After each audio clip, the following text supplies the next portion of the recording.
And so just kind of, we do a lot of work on our mental game. The game and life go side by side. Mm-hmm. And so I do my best to try to relate that to them.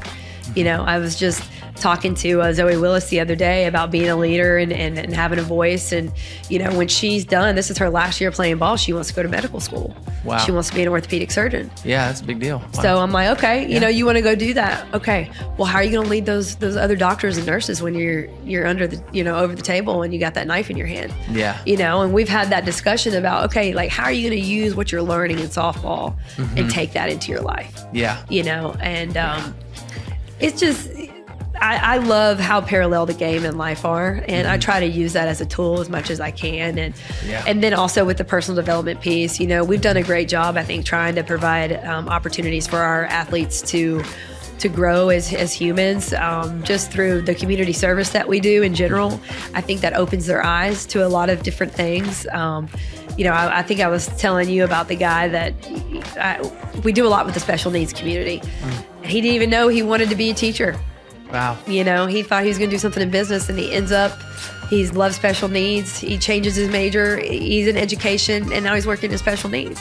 That's amazing. It's just all from doing something in community service, you know? So I think that enlightens them a lot as well, as we keep them very involved in the community service. Yeah.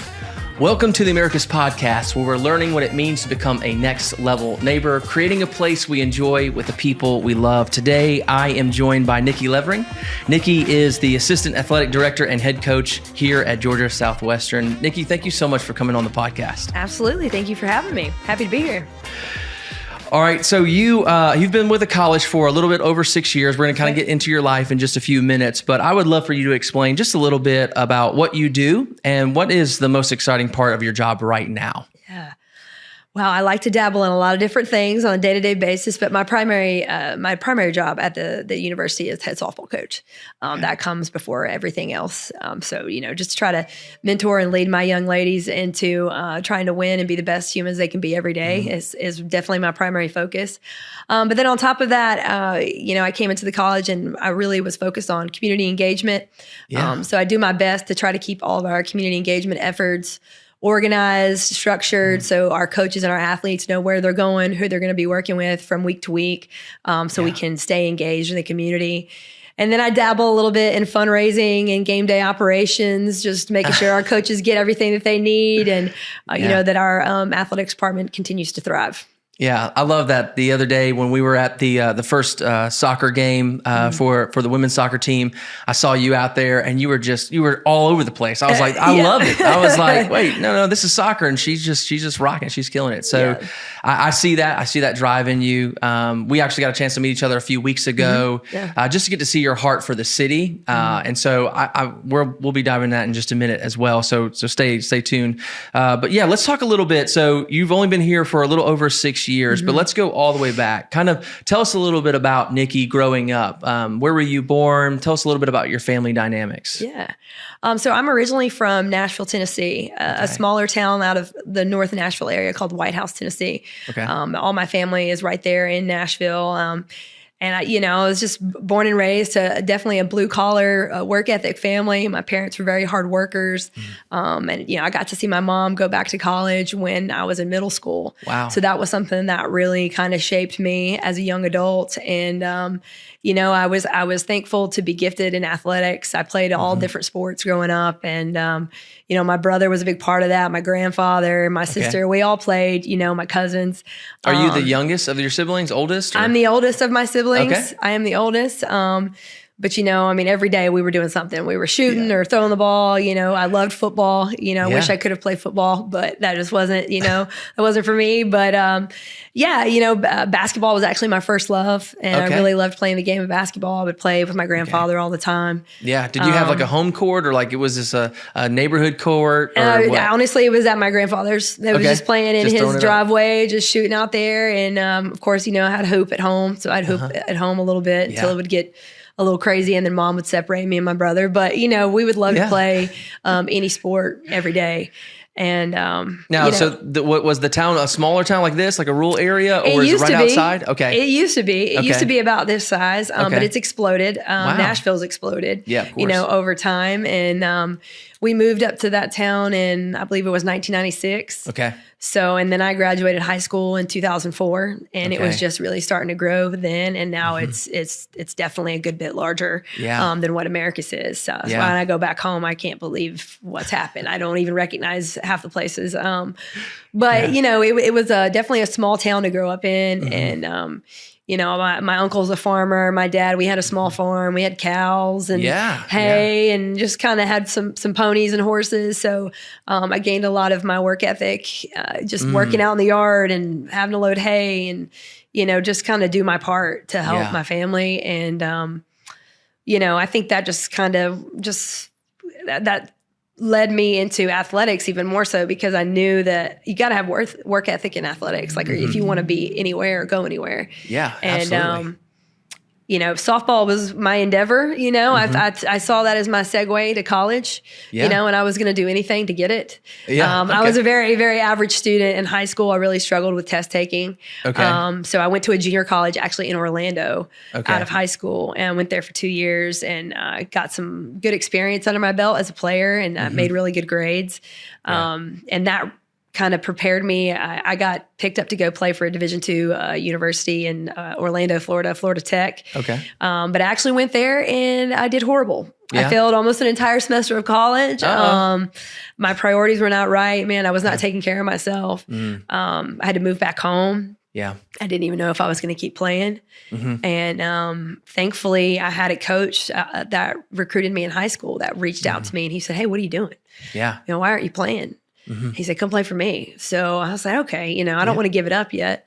So I ended up going and playing at Trevecca, which is in downtown Nashville. I played there for 2 years, and that really changed my life. That coach changed my life. Those teammates changed my life. Wow. I ended up being a team captain, and that's kind of what led me into the calling of coaching. Yeah, okay. And it was, when you're in it, you don't realize it, but when I look back on it, those 2 years at Trevecca really it really changed my life. I had to grow up, and I really had to figure out who I was going to become. And that coach and those teammates really helped me do that. That's awesome. Yeah. Well, I was going to ask you too, like, sometimes like when you grow up in a smaller town, the aspirations are, I don't like small towns. I want to go out and be big and try to, get my wings out, all that kind of stuff. Yeah. Was that part of your process too? Was like, how big can this be? Or was it just like, no, I just really enjoy playing, and I'm going to come back here, I'm going to kind of do my life here? Or what was your... I think it was a little bit of both. I definitely wanted to get out of the small town. I wanted to get out of Nashville. So of course I moved to Orlando, which was about as far away as I could get, and it was a big city. So that was definitely a really good experience. And then, having to move from Orlando back to Nashville, that was, it was like a reality check, because they're two different worlds pretty much. Yeah. But it was a good experience, and I'm glad that I went through it, because now I know what it's like to live in a very large city, and I know that I don't want to live in a very large city. Yeah, so that was definitely a good experience for me. And, when I got done at Trevecca, I went to graduate school at the University of North Alabama. Okay. And I coached there for 2 years, got my master's degree, lived in Florence, loved Florence. That was a great experience. That town was fantastic. I still have a good, an old teammate that's a head coach there at UNA. She was one of my former teammates at Trevecca, and we're good friends. So stay connected to her. And from there, I just up and moved to Galveston Island. I got a coaching job there as an assistant coach. Okay. Yeah. So I lived on an island for 3 years. Some people think that's crazy. Yeah. And it was. It made me, everybody wants to live by the beach. And I lived in a little beach house, literally 2 blocks from the beach for 3 years. And I was ready to get out of there. How did you get that opportunity? When I graduated from UNA, I was trying to find a coaching job, and I was having a hard time. And I just started applying for anything in the South. Okay. I knew I wanted to stay in the South. I did not like the cold weather. Yeah. The opportunity came up. I was working actually in cardiac rehab for 6 months before I even got into my first real coaching job. And I just applied for that job. It was a junior college job. And literally, I applied that afternoon. The head coach called me the next morning and said, "Hey, can you fly into Houston? I want to meet you." Yeah. Okay. Yeah. And I just did it. Me and my mom she went with me. It was an awesome experience. And the guy that I got to work with there, he taught me how to recruit. He definitely taught me how to recruit, how to go out and find good talent. Softball in Texas is huge. Yeah. The talent level there is through the roof. And that experience alone that really helped mold me into becoming a head coach. And it helped me realize that I wanted to be a head coach. Yeah. Yeah. Because I was going to ask you, as an athlete, there obviously you had mentioned there's a transition between just the athletic part of it and being an athlete to being a coach. And I was going to ask you kind of what were those variables? What were those ingredients that helped you decide fully, I don't want to continue as an athlete, I want to continue as a coach. So what were some of those? Well, I was a catcher as a player, and I like to be in control of what's going on in the game. So immediately my coach was like, "Hey, your softball IQ is pretty good. You probably should be a coach." Most catchers, you see a lot of head coaches that are catchers for some reason. So that was kind of the first big ingredient for me. And then I think I'm just a servant leader. Like that's just who I am. I just want to help others. I want to serve others. And my student athlete experience really shaped who I am today. Okay. And I just knew based on my experience with my head coach in college that I had to give back. Yeah. Like I had to pay it forward, Yeah, that's a big deal. When I needed him the most, he was there and he changed my life. And, I just want to be able to give that back to the players that I've had in the past and have now. Yeah. Yeah. It's a big shift. And when you experience something like that, you feel like it's something that you want to give back in return. So how do you get from there to a place like Americus? Like when did you first hear about Americus? So when I left Galveston, it was just, I knew a coach that was coaching in Mississippi, and he was like, "Hey, there's a head job coming up in South Georgia State. I know the AD, you should apply for it." Okay. I had no idea where South Georgia State was, Douglas, Georgia. I just applied, interviewed on Skype, took the job, had never been there. Yeah. So me and my dog just load my car up. My dad comes down. We load as much as we can. I drive to Douglas.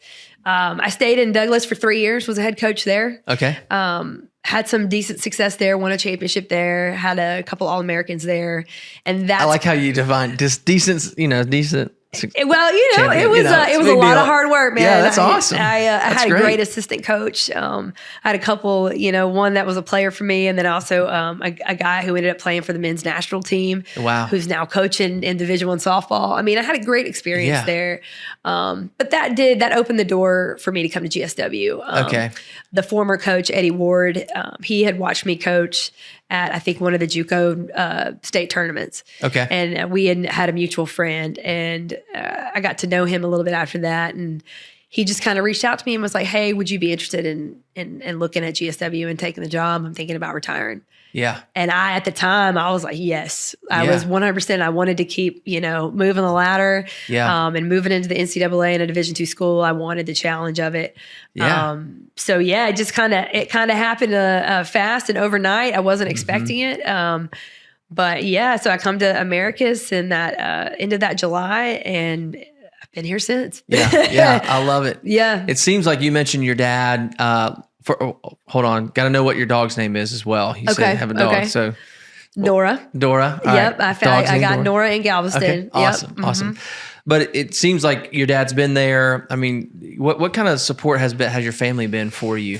Yeah, through every move, through every journey I've taken, just, it was really hard when I had to move back home, after I had been gone for 2 years for college. So they were super supportive in bringing me back in and kind of helping me figure it out. They knew that I wanted to continue to pursue ball. So that opportunity to go play at Trevecca, they were definitely pushing me to pursue that. Yeah. And then, my moves across the country, I wouldn't have been able to do it without them. Because it was a haul. I mean, we had a horse trailer at one point moving my stuff, around my uncle's horse trailer. Did you start learning how to pack lighter or 100%? Yes, absolutely. Yeah. Definitely had some good bonding moments with my dad through those moves. And same thing with my mom. She's an avid cleaner. So everywhere I would move to, she had to be there to help me clean. I love it. But I've done a lot of moving across the Southeast, but definitely this is the place that I've stayed the longest. biased. So, going into my 7th season here as the head coach and that's a 7th big year as deal. administrator. Yeah.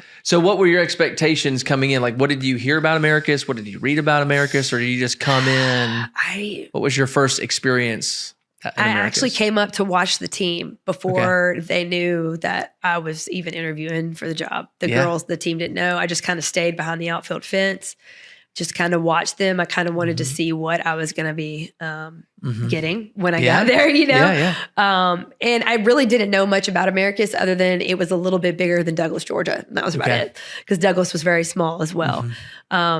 But I didn't know much. I mean, I just wanted to climb the ladder, and I was willing to do it, So I just immediately I was ready to sell and go. And I wanted to find a home. Thankfully, Mary Catherine that works with Whaley Realty, she was able to find me a house in like a matter of like 3 days. Love it. So that was fantastic. And I'm still in that house, and it's been the best thing since I've been here. So she was a great resource. And Americus has been really good to me over the past 7 years. I haven't left. So, I'm still here. Yeah. That's right. Yeah. Yeah, well, I mentioned earlier before the podcast just about the idea of, how softball has probably evolved in the last 10, 15, 20 years, even since you were playing, and then coaching has probably evolved in light of that as well. So, what are some things as you kind of stepped in that you felt like you wanted to reform or help or just continue just coming in for the last 6 years? Well, I think initially I knew mindset was probably the first thing I really needed to tackle. We really needed to build up their mindset and make it more of a growth mindset. Like, we're trying to get better every day. Yeah. And it's not just that softball. We're trying to be the best humans we can be every day, because that trickles into everything else in our life. Yeah. So that was really the main thing that I harped on with the first group of girls that I have. Because, you talk to yourself every day, right? Yeah, that's right. You're either listening to yourself or you're talking to yourself. So, we got to be in control of that. And then I think just working my tail off to recruit and get kids here like Zoe Willis, and others, I've had a couple from Texas, Canada. I mean, we've had kids from all over. And, they're just finding the right athletes that are a good fit for me, for our program, that are of high character, that want to come in and make an impact and leave this place better than how they found it. Yeah, that's huge. That's huge. And I know with students, with athletes, I mean, they're going through a lot of transitions too. They're going from high school to college. Yeah. They have aspirations, they have dreams, they have drive, so trying to put those individuals together to create a team. I mean, they have the basics of, all right, we're athletes, we're players, we want to win games, but it still has to translate into team playing. So how have you seen yourself being able to kind of help that individuals excel as a team? Well, one big thing that I harp on them, it takes all of us to win. And everyone's got a job. Either you're the loudest one in the dugout, or you're running the bases, or if you're playing every inning, like, every person has a job. Our dugout is so important, and I don't think that initially when I got here, the team really understood that. Like, it's important for all of them to be up and in it every single pitch. It makes a difference. And when we play each other now, that's part of one of our main factors to win, because people, when we win at home, we only lost I did one notice game that. at home. I saw that. Yeah, that was incredible. And it's the intimidation factor of our dugout is in it the entire game. Yeah. So I take a lot of pride in that, and I take a lot of pride in the girls that are behind that, because that's their job, and a lot of them, they know that. Yeah. So they got to bring it every day, because sometimes the girls that are out there playing, they're not necessarily the ones that are going to have that juice in the dugout. They're just the players. They lead by their actions. But everyone has a job on that team. Yeah. And I make sure that they know that every day. That's awesome. It's not just one of us that's going to win. It takes all of us. Yeah. So you talk about the holistic part of a person, which I think is amazing, because, as they're coming in, what they've been told most of their life is they're good at what they do, their athletic, ability, and they want to continue to excel in that. And then they're brought into a new environment and they want to continue to excel. How important is that to you? And what are some things that you've kind of done to help in that? Yeah, I dive into personal development a lot. It's something that I am continually working on myself, and I'm really striving to push them to be that way. each day, to just every day there's something that they can get better at. And it doesn't have to be softball related. It can be, are they doing a devotional every day? Are they taking time for themselves? Whether it's 10, 15, 30 minutes, an hour, whatever it may be, like what are they doing to help build themselves as a young woman, because I know a lot of them are 18 to 21 year olds, but I tell them a lot of times, like, I'm trying to help build the 30-year-old in you, the 40-year-old in you, and hopefully you can look back and be like, wow, I know what she was talking about, Wow. And so just kind of, we do a lot of work on our mental game, just in that a lot of ways the game and life go side by side. And so I do my best to try to relate that to them. I was just talking to Zoe Willis the other day about being a leader and having a voice. And, when she's done, this is her last year playing ball, she wants to go to medical school. Wow. She wants to be an orthopedic surgeon. Yeah, that's a big deal. Wow. So I'm like, okay, you want to go do that. Okay. Well, how are you going to lead those other doctors and nurses when you're under the, over the table and you got that knife in your hand? Yeah. And we've had that discussion about, okay, like, how are you going to use what you're learning in softball and take that into your life? Yeah. It's just, I love how parallel the game and life are. And I try to use that as a tool as much as I can. And then also with the personal development piece, we've done a great job, I think, trying to provide opportunities for our athletes to grow as humans, just through the community service that we do in general.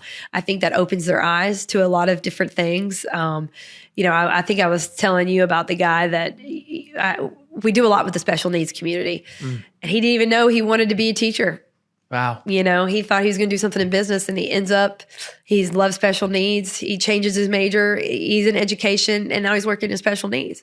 That's it's just amazing. all from doing something in community service, So I think that enlightens them a lot as well, as we keep them very involved in the community service. Yeah, I think that's a big thing that's kind of just sparked even having this conversation is, there's one thing of we want to see our athletes be better people, but how you actually form them into that can be way different. It could be, hey, let's just work on just your studies. Let's do really, really well in class, stay out of trouble, those kind of things. But you have a real heart and desire to say, no, I want you to also meet people in this community. I want you to try to engage in different aspects, whether that's, again, sports related, where it's, and we could talk about some of the programs that you're doing, or just community involvement, helping out where there are needs. And that, again, not only does it push them to see something, but it also helps the city really, really well. And that's what I get really excited about, because Americus is I'm very curious about Americus because it has two really great colleges. Yeah. And it has a really great downtown. It's working and it's building. And I come in on this wave. I feel like I've been here for over a year, and I'm hearing all these like really great things. And I know that people have been here for 10, 15 years, 20 years are like, they all feel it now, which is awesome. Yeah. But I'm always like, what is kind of some of the disconnects there between the city and the colleges? Because when I talk to the city, they feel like they're engaging. When I talk to the colleges, they feel like they're engaging. So what have you kind of seen on the ground, just being a part of that? Communication in general, know, and being in communication with the right people, I think, is another big piece. When I came into GSW, I asked Coach Leader, our athletic director, I was like, hey, I don't want to teach anymore. If possible, could I have some administrative experience? And so that's how I got the community engagement piece. He's like, try this, structure it, clean it up. We need to do better, And so I just kind of ran with it. And with doing that, being more involved at Magnolia Manor, getting more involved in the schools, doing more with Special Olympics and special needs, Middle Flint, I was able to meet so many people, and honestly, the right people in each industry. And that's how we got so connected to so many different avenues in the community. I really think communication is probably the biggest key. And I know that we're actively doing our best to work with the community now, just to get our students more engaged downtown, be it the First Fridays. I know that there is a lot of people that want to continue to connect the university to the community. Yeah. So we are actively trying to communicate more and just really just make people aware of what's going on, I think is the biggest thing. On top of just the students that are here in the time frame that they're here, it's just making them more aware. And so obviously social media plays a big role in that. We try to put as much as we can out there on social media. Yeah. We've invested in, a lot in our booster club members and also just with texting services and email services, just to keep people updated on what's going on, not just with our athletics department, but with different events on campus that we're staying engaged in. Yeah. I was, again, coming in, a lot of people will say, well, there's not a lot to do in Americus, but I think that the college is a really great opportunity for people. Like, when there's basketball games, go to the basketball games, go to the softball games. Like there are things that are happening throughout the week, soccer's going on right now. And so, Thursdays, Saturdays, there's opportunities for you to engage in a few hours with a community of people that are all for, hey, let's be really great at what we do. Let's support our teams. And so not only the things that you guys are doing to the city, but as the city continues to value, hey, there's students, there's athletic things that are even going on. That's an event that we can all go to, spend a couple of dollars and just have a whole bunch of fun. Correct. Yes. So I do believe communication, and as you mentioned before, social media, and it also depends on, what social media account, somebody will post something and say, I never even saw it. And I'm just like, I don't know where it's at. I don't know, So I'm still learning like you are, like, who are the people to talk to make sure that you get the right information to do that. But that sometimes is just a long process of meeting people, talking to people and engaging. And so what are some of the programs that you're really, really excited about? You talked about like Middle Flint and those types of things. What are some things that you're doing on the ground when you say Middle Flint or some of the other programs with the schools? Yeah. So actually at the end of this month, we are starting a reading program with our local schools here with Furlow, Sumter, and Southland, and actually the pre-K at GSW as well, where we go into the schools once a month. The last Friday of every month, our athletes are in the schools and we're reading to them. We're interacting with them. We're providing information that is also more structured around healthy lifestyle, healthy eating habits, movement, exercise, playing. And the reason why is because, obesity is just something that is just on the rise, especially in our community. So we want to try and target that to just better educate the youth that's around us. But also we have plans to have a large field day, with Americus Sumter and the other local schools in the spring. We've already kind of been a part of that. And so we want to just kind of enhance that experience for the youth a little bit more. So I'm really excited about that. We just had a great speaker. We had the mental performance coach from the Atlanta Braves down to speak. Oh, wow. That's cool. A couple weeks ago. And that was excellent. A great opportunity just to talk about growth mindset, to hear from one of the best in the country.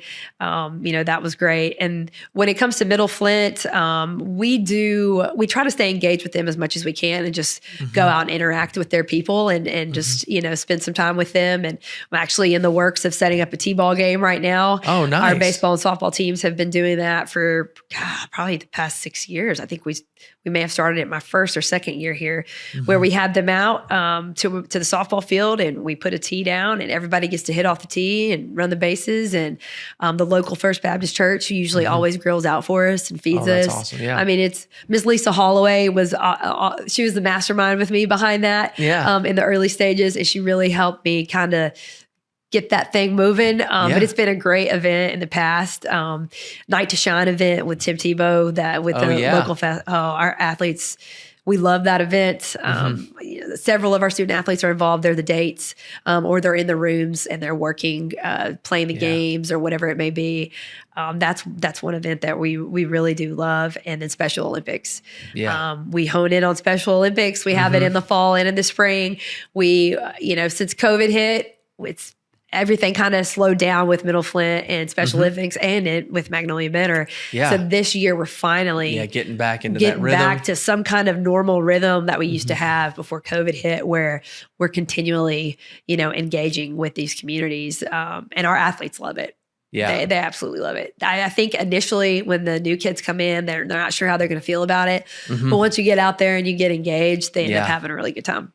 So. I love it too, because even when you're talking about things like health and exercise, those types of things, they're athletes that are coming to talk to your kids, or and they're saying, hey, listen, I'm at this level, you could be here too, and Americus has some really great recreation programs. Yeah. I know they go up to like 12 years old, and then the school system starts kind of working it out. But a lot of these kids are looking for sports to be a big part of their life, maybe their careers, and so to have athletes coming in at y'all's level and saying, hey, continue to work hard. You can get to this level, continue, do the right things. And so I know that must be encouraging. As a parent, that would be really great to see that, so that's amazing. And like you said, as long as we're continuing to communicate these things, people hopefully will catch on and see that. What are some things, we kind of talked a little bit about things that are working and have worked. What are some things that you've kind of noticed that you felt like was going to work, but there was not a lot of traction? Well, honestly, our most recent event, we had the mental performance coach from the Atlanta Braves come down, and for some reason we just didn't really have, I don't know if we had a lack of communication there. It was great for our student athletes, but we invited a lot of the local schools and we didn't really have many show up. And I really thought that would have been a great opportunity for several of them to come and learn. And a part of that, maybe that's logistics. Maybe that's, we do that something earlier in the day, or because we did it at night, that's part of something that I can work out to try and better serve the high schools around us. Yeah. We're really wanting to stay engaged, not only in the youth, but in the high school athletic programs, just to, like you said, kind of show them that, sports can change your life. They really can. And they're honestly for most, you can go and play in college, or you can continue and play through intramurals, sports can change your life in a really good way. Yeah. So we really wanted to segue more of our student athlete development education through the local athletic teams here in our high schools. So that was one of the first, events that we kind of promoted to them. I thought it would do a little bit better, but it didn't, but that's okay. We're going to keep pushing. We're going to keep doing events, and I'm going to work out the kinks, I'm going to figure it out. That's the big thing. That's the big thing, is just continue to the effort. And then people will recognize, oh, they're going to be here. Like, they're going to do it no matter what. And so we can be a part of that. I think that's really huge. And again, even as a person, I went to the men's soccer team and game last Saturday. And, I was kind of expecting to see a little bit more participation just from the city to come in and be involved and, celebrate. But man, they played really, really well. It's a very fast-paced game too. Yeah. So there's just so much with the college that I'm getting more and more excited about and participating. So I went and got my own T-shirt, my Georgia Southwestern T-shirt finally. Oh man, I gotta hook you 1906, up. Okay. So I got the establishment, so I'm feeling good about it. And I'm really feeling like, I could really see the value of just being a part of that. And so thank you so much for doing that. Yeah. So another question that I was going to ask was more even like student related. So you've got students 18 and 21, 22, they're engaged. What do they think about the city of Americus? Obviously some probably in rural towns, bigger cities, they're coming here. How do they view Americus? I think that, let me just put it to you this way. I've got 13 seniors, and they could all leave whenever they want. Yeah. And they keep coming back. A lot of them are fifth year, they're COVID years, Yeah. And a big piece of that is ball, but I think a lot of them do love the community here. Wow. They become more connected through either the community engagement or the camps. A lot of them stay because they get jobs already here in town. We were talking about Marty McDonald. He's always looking for somebody to help out, hiring baseball, softball girls. I just had one of my catchers. She was working for a local attorney. There's a lot of good connections here that several of them gain over time as they stay, that I think that they cherish. And it's crazy because I've had let's see, I've had 4 girls graduate from nursing here that have stayed, and 2 of them are still working here at Phoebe Sumter. And, they like Americus. They like that it's, I think, local enough to where they can still be in a small town vibe, but if they want to go down to Albany or Macon, they can to get out. But I think the sense of community and just knowing everybody. You go to Walmart, you're going to probably run into somebody that you know, especially if you're an athlete or you're wearing some kind of GSW gear, you're going to run into somebody, And I think they like that experience, and when I'm recruiting, and even for all the coaches, it takes a special kid to want to be in a smaller town too. Yeah, that's right. And that's part of the recruiting process.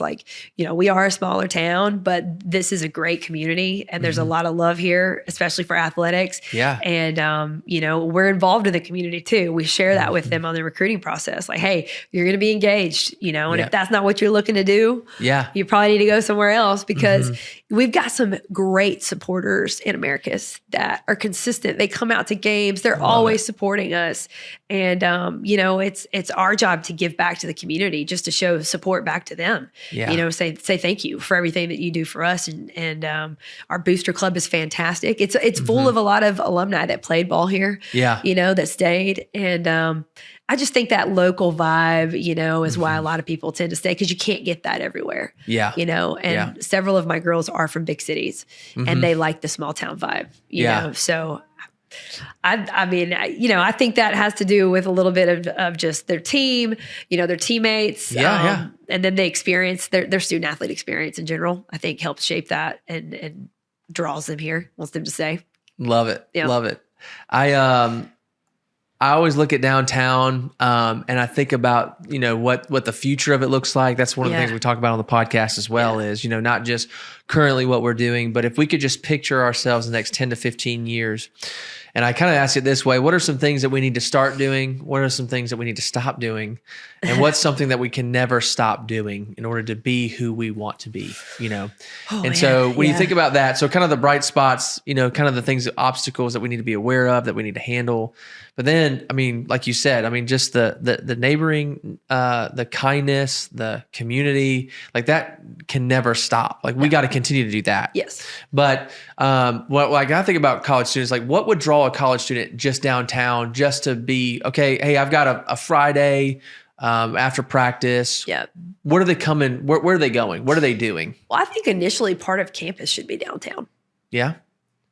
I think that should happen. I don't know how. Obviously, that's not my job. Yeah. But I feel like, if we had a piece of this campus downtown, that alone would draw people to be downtown, to eat downtown. I feel like that would be a good way to connect.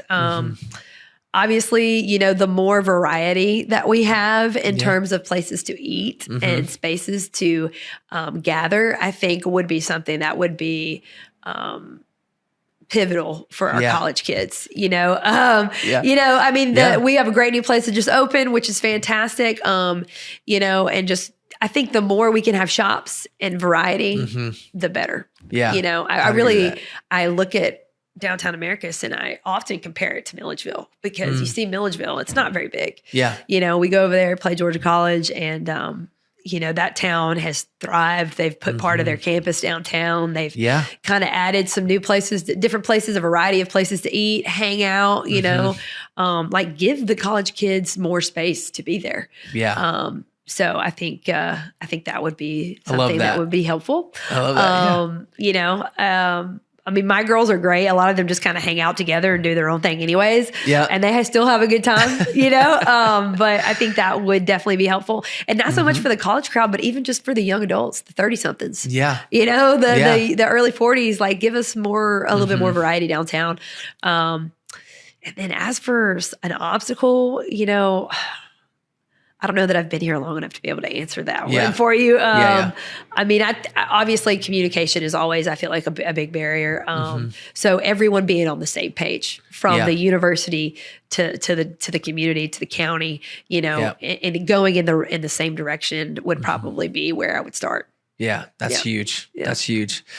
Yeah, I think about, I was going to do, so we went to what's it called? where you get a chance to meet all the freshmen that were coming in. Yeah, freshman orientation. Yes. Yeah. And one of the things I wanted to do was get a card just for all the new students about all the downtown like restaurants, you know? Uh-huh. And so I was getting their contact information. All right, here's their phone number, here's their address. And I was like, ooh, I bet you if they would just taste the food, they might just come downtown and like come and actually sit and eat. And so I was like, I wonder if anyone does DoorDash. Like there's only like one downtown business that does DoorDash. I mean, something as small as that, like a college student may just call and be like, hey, I want some food, but they don't want Zaxby's. They don't want like, there's some really great restaurants here. Yeah. And again, I don't know what that takes logistically and I'm not, but I just think about something small like that. If you tasted the food downtown, you might come next Friday, come and sit down and eat, Yeah. So little things like that as we kind of build out, I think would be really, really great. Just something as simple as, adding an option for something like that, I think would be really, really great. So looking ahead, we're talking about, again, next 10, 15 years. You talked about maybe putting something downtown. I love that idea. Is there something specific like that you would think would be a great idea? I mean, a bookstore would be a good start. Okay. We have a lot of people that are always asking us, how do I get one of them gold shirts? I think that would be a great start. And even for our recruits that come on campus, or let's say they're there for a weekend and the bookstore's closed and they have nowhere to go to get anything. And so I think, just a bookstore, maybe even, I don't know, a piece of the business department, like put some classes in a building somewhere down here in a space. Yeah. I think that might be a good starting point. Like I said, I'm not really in that field much, but I just know like it would be nice if there was a piece of campus downtown. So when I have a recruit, we can kind of walk them around. Thankfully, I go to Little Brothers all the time. His place is fantastic. Recruits love that place. Or I go to Sweet Georgia, but just more to showcase, to be able to get us downtown to kind of showcase. Because if you come to campus and you don't know that downtown even exists, you're liable to just stay on campus all the time. Yeah, that's very true. I just had a recruit the other day and they're like, they've been to multiple camps here. I've been watching this kid for a while. They've never been downtown. Really? They come straight to campus. They do softball. And they don't even know how to get downtown. They're like, well, they're from the North Georgia area, I'm like, well, we're going downtown to have lunch. And they fell in love with it. Yeah. So just imagine if some piece of downtown was there that we could use as a part of our tour. Yeah. To me, I just feel like that would be a really smart idea. Smart move. Yeah, absolutely. Yeah. I've really enjoyed even, you mentioned even like First Fridays and just an opportunity to kind of come down and, just trying to figure out ways to collectively have a theme so that we get together and do things together. And, and like I said, and we mentioned there's going to be some new restaurants that are going to be opening up, hopefully some new businesses. So, kind of taking advantage of that. I'd love to even hear some live music more. Oh, yeah. I know they're building out 2 amphitheaters, one at the Old Global Village and the other one at the historic Colored Hospital. When they do a museum there, they're going to do renovations for that. And so there should be like an amphitheater down there. So, opportunity for live music would be great. And that gets really exciting. But coming from the perspective of, again, just a shareholder here, a citizen of Americus, what are some things that we can do, I can do, that goes back towards GSW and says, hey, how do we continue to support you in new ways? You've got, like you said, you've got some boosters that are people just loving you guys, taking care of you guys. What are some things that I might not know that I'm like, all right, I need to get more involved? What would that look like for someone like me? I think you keep doing what you're doing right now. You get more people involved in your show out here. Maybe get, a student athlete out here. We've got a couple that are just brilliant. They're very smart, very intelligent, on top of being outstanding athletes. Yeah. I think that would be, I think that would be a great start, but I love what you're doing here. I think this is fantastic. And it's just a different platform, like nobody, you can literally sit at home and watch this, and learn about Americus. You don't have to show up. You don't have to really go anywhere. You can get it right there. So I love this idea. I think this is a genius thing. Our town definitely needed it. And this may be like lame, but just to continue to come to our games, come out to campus. I think the more you can come out to the events on campus, the more you're going to want to go back. Yeah. You know? Yeah. And it's like, you know, you come to Under the Lights and you're like, wow, this is insane. Like, why, you know, why haven't more people been coming to this? And slowly over time, the events really have grown. Cause I remember when we first did that and there really weren't a lot of people there. So it has kind of grown, you know, they do continue to grow over time. But I just know, I mean, that's a free event that families could come to, and it was awesome. Yeah. And even like, so, and I'll just drop a line here. We have our Halloween costume scrimmage, the baseball and softball team. What? They have a Halloween costume scrimmage. It's the same night as the downtown trick-or-treating event. Okay. We host a trunk or treat in our parking lot. So every athletic team, a student athlete, someone from each team has a car out there. They decorate the trunk. They give out free candy to the kids that come, and we're looking to do a mini haunted house. Okay. And all the proceeds for that haunted house go to Make-A-Wish. Okay. So it's just like a mini little drive-by, all the Halloween fun you can get. Obviously, it's free for whoever wants to come and attend. And if you're already out and you have your kids downtown, you might as well just drive another mile over to GSW and come check it out. Yeah. A lot of our kids are dressed up like fools running around playing slow pitch, but we have a great time. We started that about probably 5 years ago. Okay. And me and Coach McDonald, he's been fantastic, and he lets his guys get out there, and you never know what they're going to show up in. And my girls are the same, you know, but we have a great time, and that's just another event that we try to blast online as much as we can, and get people out there to enjoy it. I mean, it's free. Yeah. What kid doesn't want free candy, you know? That's great. Do you guys use I've done a great job of being able to keep up through just kind of the GSW page on Facebook. Is that where a lot of the communication comes from? Yes, the GSW Athletics main accounts from Facebook to Twitter to Instagram. Those are probably the main sources. I feel like they're being kept up, and you know, it's just like, hey, this is what's going on, get involved, and things like that. So how would someone, let's just say there's a business out there that's listening in and going, I would love to connect more with GSW or athletics. How would they be able to do that? What is their process to get to you to get to GSW? Yeah. The easiest process is just to go to our website, go to gswcanes.com, look up our staff directory. You can contact myself. My email is there. Our main athletic director, Mike Leader, our senior associate, Signe Coombs. The three of us, if you can get a hold of one of us, we can help you in some way or get you to where you need to be. That's probably the easiest way to go about it. Or other than just stop by the office. Yeah. You know, come see Miss Deborah Sloan. She runs the ship over there. So whatever you need to get a hold of somebody, you know, Miss Deborah is there, and she holds it down for all of us as well. So that's another person you can reach out to, and she can kind of help connect you with whoever you're trying to get in touch with, or just if you want to be a part of GSW Athletics. Yeah. No, that's great. That's great. Another question that I would have more on, even with the students, I'm always, and I mentioned this before, is, you know, just getting a chance to meet people and talk with people. I think it's so important, but you're kind of stepping out of your element. That's one of the things about neighboring. We call ourselves next level neighbors, because the idea is that, you know, neighbors are just at this point, just kind of, you know, we can be really reclusive, just kind of go into our homes, do our thing, invite people around us. But a next level neighbor is someone who is becoming more aware of their surroundings, noticing things in each other's yards. I think Americus is that already in a lot of ways. I mean, we talk about one of the reasons why people would come here is because that's the case. So like when we first moved here, one of our neighbors saw my wife in a store, never met her, and was like, hey, are you the people that just moved in? Because I just saw you. Like, that's it. Like, that's Americus. I love it. Yes, it is. And so that idea is what we want to continue to share with people on an individual level that might be introverts or have been hurt in the past, and just trying to build relationships, trying to take risks. And I think a next level neighbor is someone who takes risks, someone who sacrifices, someone who's transparent, someone who is, you know, just willing to kind of get out of their comfort zone. So even when it comes to like students, like, you know, you've got people in Americus, you've got students.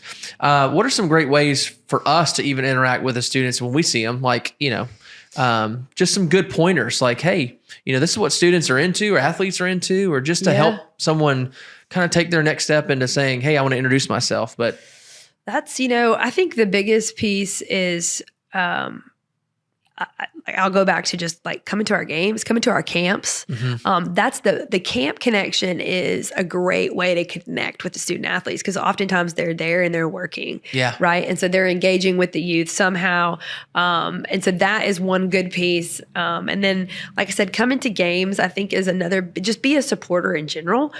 Joining our booster club, club, Canes 360 is a great way to just stay connected to athletics in general because we're sending out mass text messages about what's going on, who's playing next, what events are coming up. Yeah, that's huge. They get interaction with, kind of one-on-one with the student athletes. They get invited to some events that, not maybe just the general people aren't being invited to. And they get more engagement with our head coaches too. We stay more involved with them there. So joining Canes 360 is definitely a big piece. And like I said, just being more involved in showing up to games. I mean, you can come to a basketball game, students are free, like a lot of times we'll have free nights where we'll host Southland or we'll host Americus Sumter and you can come for free. There's nothing, and a lot of like the softball, baseball games, I mean, most of them are free, if you are a student. So, I guess just, staying more aware of following our accounts and, staying in tune online and just coming out to our events in general. The camp piece is huge though. We do a lot of camps in the summer. I think that's a big way to connect. And then obviously Canes 360. That's huge. That we've really seen a lot of growth in Canes 360 over the past year. I think that people don't realize like, wow, it's a great experience. Our women's basketball team just won the Peach Belt Championship. And we had more fans at a women's basketball game than I would have ever expected. Usually everybody's waiting for the guys game. No, we were like packing that place to watch our women play and because they were fantastic. They were fun to watch. And, our booster club just it's starting to grow even more. And it's a great experience, not only for the parents to kind of get out and do something different and maybe engage with some of their friends in the community, but also for the kids to be out there to see the college athletes. A lot of our college athletes from other teams are down on the floor and they're cheering on their their mates, their student mates. So I just, the more that they can come to the games, come to the events that we have, the better. And normally living here, there's probably someone that that's connected to someone else who is connected to the athletic department in some way, whether it's a coach or an athlete. You wouldn't believe, just from going to play bingo at Magnolia Manor, our athletes get so connected to the people out there and they know someone who, oh, that's my daughter, or, That's right. And just from doing that alone, He works at the bank. You just tell him. That's exactly it. You just tell him that I told you that you get whatever you want. That's exactly it. So two more big questions. One is, what is your pitch for a student? Students thinking about coming, like, how do you pitch it? Give me your 30 Am I pitching seconds, this for softball? How am I pitching this? Let's do that. Yeah. All right, do you want to come here and make a difference? Do you want to come here and do something that no other team has ever done? And you can be the player that can be at the forefront of that. You can help lead us to a conference championship, a regional championship, and all the way to the World Series. Do you want to be a part of that? My athletic director talks about that first penguin diving in. Once one dives in, everyone dives in, and you get the right kids and that one dives in, that two dives in, they all start diving in, so can you be that penguin that jumps in and, has the other ones follow you? Because you can come here and you can be a game changer for us. Yeah, that's huge. I love it. Thank you. All right. The second question is, what have you learned about yourself over the past 6 years being in Americus that has really helped shape you? Oh man, that's a loaded question. I'll tell you, I'm blessed to have some of the relationships that I've built over time with my coworkers, my colleagues, Coach Leader, Signe Coombs, Eric Crawford, amongst the other head coaches that have kind of helped mold me and grow me. Christy Ward, before she left, she taught me so much. Even Miss Deborah, who's been here, she's been a part of the athletics department for so long. They have been, they've just made a big impact on me on how I can lead, how I can become a better leader. They've taught me so much about the community and the people around me. The Riccardi family has been fantastic. They have really helped. They've helped introduce me to the people that could help me grow in the community. And not just with softball, but, you know, in the community service engagement piece as well. We were talking about Marty and Paula McDonald earlier. I mean, they've been game changer. They're like a second family to me. You know, I look back on my time that I've spent here and the relationships that I've made. They'll stay with me for forever, you know, and I would not be, there was no way I would be here sitting, you know, talking to you and having even any kind of remote success if it wasn't for those people who have just all been around me this whole time that I've been here. They just keep lifting me up, man. And there's more, you know, there's others. But, you know, Paula and Marty and Alex, Dr. Lou, Miss Candy, you know, Wes, they've just been, they've been big influencers to me, along with my colleagues that I work with every day. They make me better. Yeah. I love working with coaches, man. We're always trying to get better every day, right? That's amazing. So I love it. All right. So we take the next few minutes real quick and we do like what we call rapid fire questions. So they're just like real basic questions, just to get a chance to get to know you a little bit more. Okay. So I'll start with this. What was your worst job that you ever had? Worst job? Yeah. I've been a server. I've delivered pizzas. Those were good and bad. But probably serving was the hardest. Let me just put it to you that way. Being a server was definitely the hardest piece. Working in the sports bar world was a lot of work. Okay. So yeah, that would probably be it. All right. What's your favorite holiday you like to celebrate? Honestly, I love Halloween. I don't know that most people consider that a holiday, but that is my favorite time of the year. Okay. So you get all dressed up, or you just love the? No, it's fine. Sorry. You're right. I've been sick. Oh, okay. It's okay. It's all right. So, yes, I do get dressed up. Okay. There you go. Yeah. Yeah. Okay. All right. I have to ask this question first. Do you eat breakfast in the morning? I've noticed a lot of people don't eat breakfast a lot. I cannot function without it. Yeah. Okay. Yeah. Okay. All right. Yeah. Are you a night person or are you a morning person? Morning all the way. Morning all the way. All right. I love it. All right. Two more quick questions. What is, do you have a favorite book? I'm an avid reader. Mm-hmm. And right now I'm reading It Takes What It Takes. Okay. So is that like leadership? Kind of. Yeah, I'm so sorry. No, it's fine. I'm like hot and my I'm nose so sorry. is ready. Yeah, it's okay. All right.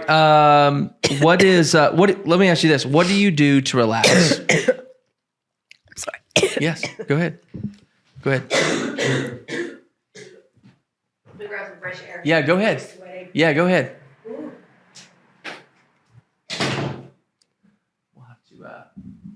We'll have to edit that part out. This is the we're just about finished too, so we're good. I forgot we needed to take a picture too. Yes, right here. Yes, absolutely. Yes, please do. I'm so sorry. No, it's fine. It's fine. I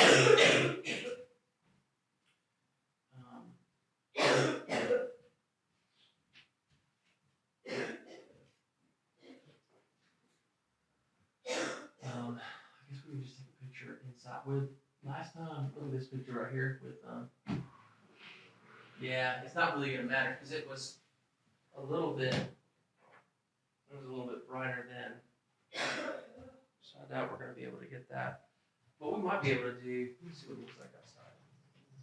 Yeah, we'll do a night one. It's fine. And yeah, like I said, we'll just get it to where the angle is, like right here. Mm-hmm. Yeah. So.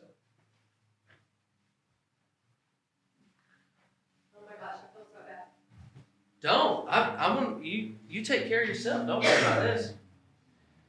We're just about finished up anyway, and so it'll be. I was gonna say, is there any way you can like clip that out? Yeah. What we'll do is we can do two things. Either A, we can just quickly just kind of do a wrap up, and then we can kind of edit some of that part out. Or it really just happened when we were doing the rapid fire questions. So I can actually start by doing that because it's only like 2 or 3 minutes, and just start by saying, hey, we're gonna do our rapid fire questions, and then it will just redo it.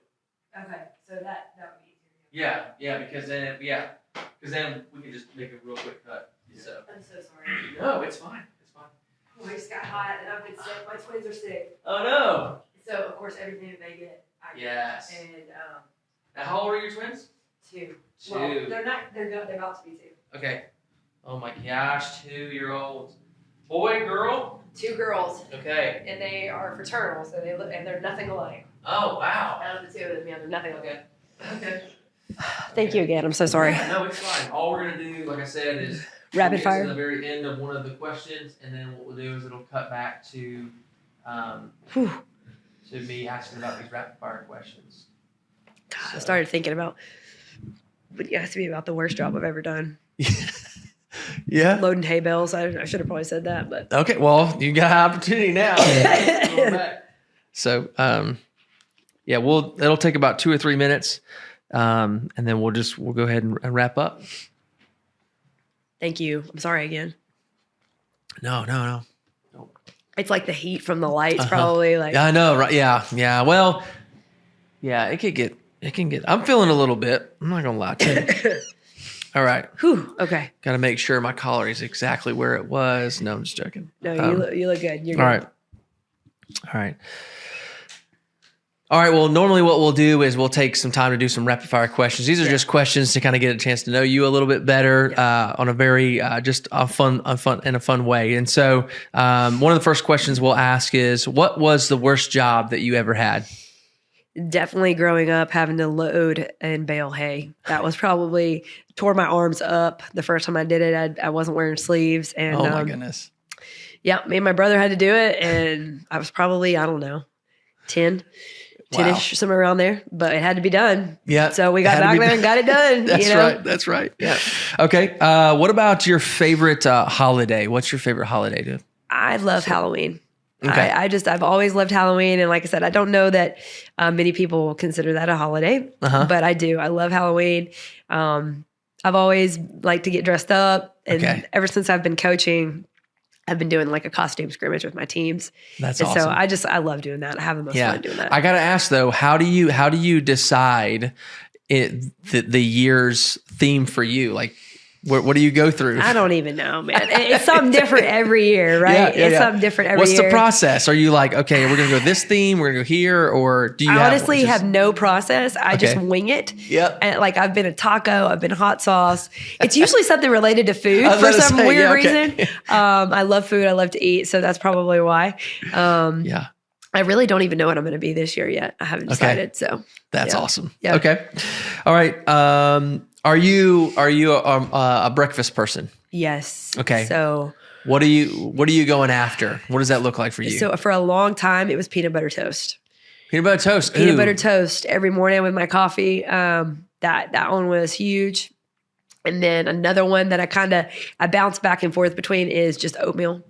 Okay. With like blueberries and fruit and bananas, and my coffee. I got to have coffee every morning too. Yes. Now, coffee with sugar, creamer, or just black? I do the silk almond milk vanilla. Okay. That's what I'm on. Nice. I can drink it black if I have to, but I prefer not. So I like a little bit of almond milk in there. It's funny, in the afternoons, if I'm drinking coffee, I'll drink it black. But in the mornings, I just want just a little bit in there. I do the heavy whipping cream. Oh yeah. That's good nice stuff. Yeah. All right. Favorite book. I have so many favorite books. I love to read. I'm an avid reader. Right now, my favorite book is It Takes What It Takes. Okay. And it is about personal growth. It's more so related to athletics. Okay. I'm actually reading it with my team. Oh, that's right awesome. Now. We're reading it as a team, just to help take us to the next level, make sure we're all on the same page with our mentality and of where we want to go. Love it. Love it. All right. What do you do to relax? What does that look like for you? Oh man. I usually, my relaxing comes in two different spaces in my day. I usually get up around 5 when the house is quiet and my kids, the twins aren't up, and it's just me. And so I love to just relax and enjoy my coffee. That maybe like just chill. I hear you. And then at night, usually after the girls go to bed, the twins go to bed, sometimes I love to watch sports. Okay. So I love to watch football now that football season's in. I was kind of back and forth on football all night last night. I love college. I love NFL. I'm an avid Tennessee fan, a Vol fan, and a Titans fan. I grew up watching the Tennessee Titans. Okay. That's awesome. I love the Titans. Yep. All right. Let's go with this one. If you could go anywhere in the world, where would you go? I don't know. You're like, I don't want to pick up my stuff and take it anywhere anymore. I would love to go probably anywhere in Europe. I think Italy, Greece, I think that would be a great experience. Paris, just something different. I think that would be fun. Alaska has always intrigued me. Nice. Yeah. Okay. I don't, I've watched several seasons of Alone. And so that's been, I binge watched that for a little bit. And so I think it would be really cool to kind of go up there and just kind of see how some of the people live. And I think that would be a cool experience. Yeah. All right. One more. Let's see. Where is that? Oh, yeah. What is your favorite item that you've bought this year? Wow. Oh, man. Favorite item that I bought this year. It's probably, I'll tell you, it's a water bottle that my team actually bought me. Nice. Because they broke the first one I had in the dugout. Okay. And so they all pitched in and got me another one. That's Bless awesome. their little hearts. They're just fantastic. Okay. But that thing goes with me everywhere I go every Love day. it. It's sitting right over there. I always have to have water and it keeps it ice cold. It's just a Yeti, like a big tumbler. And I didn't actually buy it. They got it for me, but it's been it's the item. It's been holding on since the spring, and I'm trying to get another spring out of it. So it's been a great one. That's awesome.